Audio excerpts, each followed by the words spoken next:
Hello guys, welcome back with me again in this channel.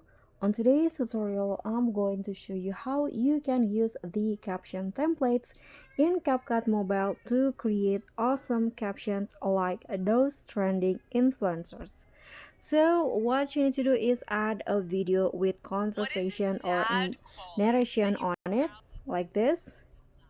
So as you guys can see here, the video is without the caption. So you can just create the caption first by clicking on the text, go to auto caption, and in here, don't forget to choose the language and also the sound source.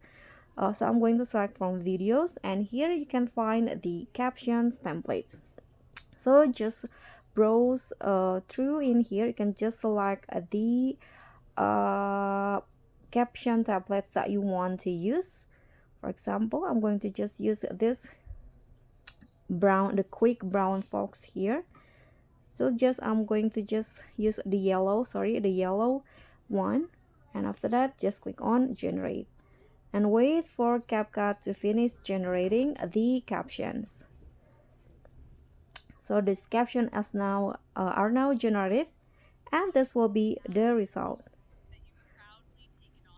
So guys, that's all from me. Thank you so much for watching. Please don't forget to subscribe, click on the like, leave a comment, also click on the thanks. Bye.